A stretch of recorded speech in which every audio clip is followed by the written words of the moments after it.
Do you ever scratch yourself, pinch yourself? I know I do all the time. I mean, it's one thing to intellectually, years ago, know that the globalists were planning this because we had their own documents. They've been public about it. But to see them actually doing it, government hijacking of health care, and actually cutting the care to people, trying to launch new wars, trying to pass laws to secretly arrest citizens for no reason, openly saying they're going to take over the internet, coming out with serious criminal investigations of Campaign for Liberty when Campaign for Liberty is totally transparent. I mean, and now trying to block the American people from being able to know how someone voted. I mean, these guys, they really are criminals. Well, and not only that, I think that they feel that the momentum has been in their favor over the last several years, and it has, quite frankly, and I think they're trying to seize the moment. I think they're a little nervous about the Tea Party movement. I think they're a little nervous about the state sovereignty movements that's going on around the country. They're nervous about some of these state legislators and some of these candidates that are openly promoting secession and independence for their states. I think they're nervous about Ron Paul. They're nervous about Alex Jones, Chuck Baldwin, and so forth. And so they're doing what they can do while they have the momentum to do it. And I think that's what we see going on here. And I think we're in a fight, and we just have to make up our minds that we're not going to roll over and play dead, and we're not going to let these people steal our country. I want to look at the audience who's watching on PrisonPlanet.tv and listening via AM, FM, shortwave, satellite, XM, later on YouTube, at PrisonPlanet.tv later. However you're watching, I want to look at you, and I want to say something. They've got national TV specials coming out demonizing Chuck Baldwin, Ron Paul, and myself. They've got Pentagon and other government reports, state police, federal dossiers. The Canadian police have them on us saying we're the enemy. Just little old Pastor Chuck Baldwin, little old talk show host Alex Jones, little old Dr. Ron Paul. Why are they scared? They're scared because we know who they are. We can see who they are, and they can see us exponentially reaching new people and the public waking up.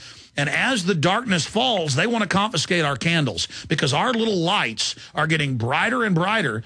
Not because we're getting brighter, but because the darkness is falling. They want to shut the web down. They want to stop free speech. The curtain's falling now. You have got to use the internet and videos and books and materials and donate and spread the word like your life depends on it and like the country's life depends on it now. We do not have time. And if people out there are going to have an impact on their country, they've got to dig down and they've got to support those institutions and those people that are on the front lines fighting for their freedom. And if we're not willing to do that, Alex, quite frankly, then it's gone. I mean, we're to the point now where this thing is getting close to the curtain coming down.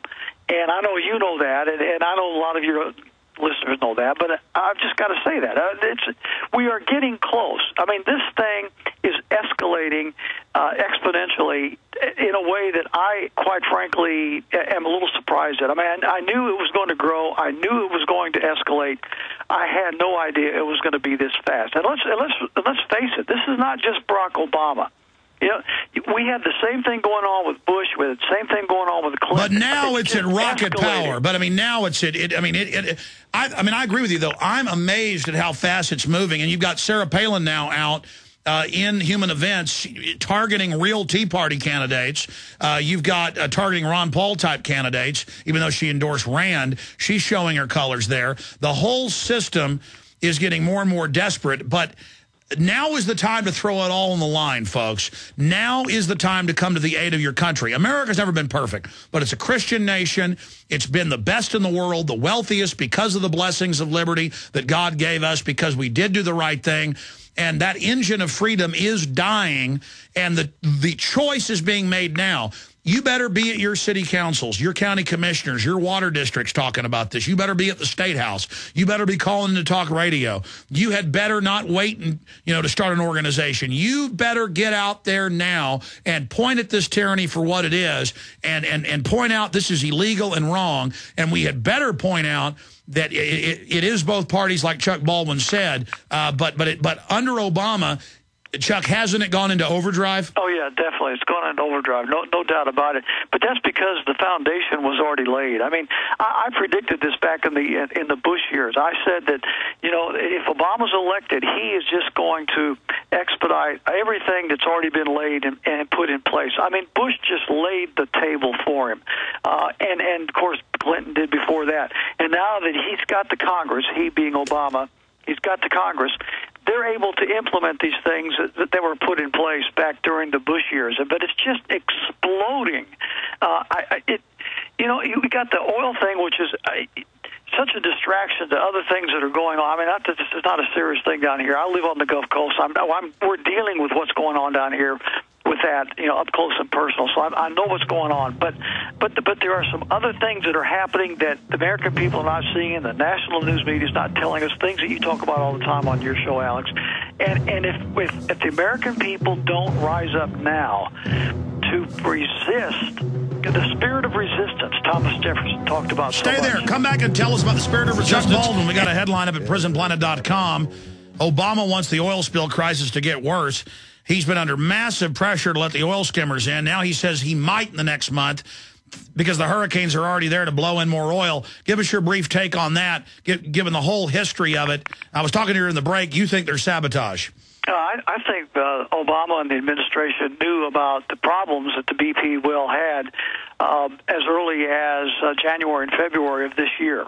I think they deliberately did nothing in order to exacerbate the problem. I personally believe, at least let's just put it this way, I suspect sabotage. I suspect that Halliburton and the Bush-Clinton crime cabal is behind a lot of this. BP is going to go bankrupt over this, and it's not an accident that it was a BP oil well that was targeted, because there is a major rift going on right now between the higher level officials in Great Britain and the Bush-Clinton crime syndicate. Yeah, for those that don't know, it's on record with CIA officer Terry Reid and others that Bush and Clinton actually worked together. That's all a staged event. Shifting gears, what else, in your view, is the oil spill distracting from? I think it's from the healthcare takeover that's happening. Well, obviously they want to use it to pass the cap-and-trade energy monstrosity. But I think what it's overlooking is, Alex, there's probably $6 trillion. And I know we throw these numbers around and nobody can calculate that high, but we're talking $6 trillion that's hanging around out there that the British government, or I should say the British bankers, believe has been stolen from them.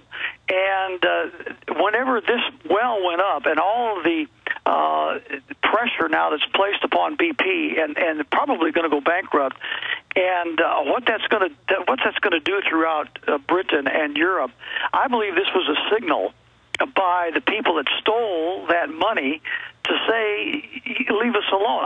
There are things here going on, Alex, that I believe that are so criminal, that are so evil, that are so sinister, that the American people know nothing about, and the American media especially is not going to tell us anything that we need to know. But there are things going on behind the scenes here that this oil well is a diversion, or maybe we could even say a warning. Well, I mean, take the Federal Reserve reorganization that even the Washington Post admits gives them unlimited power over all financial institutions and things that affect the economy. In Andrew Napolitano's words, this is a total seizure of the economy. So the Federal Reserve engineers the banking collapse. Now they get even more power.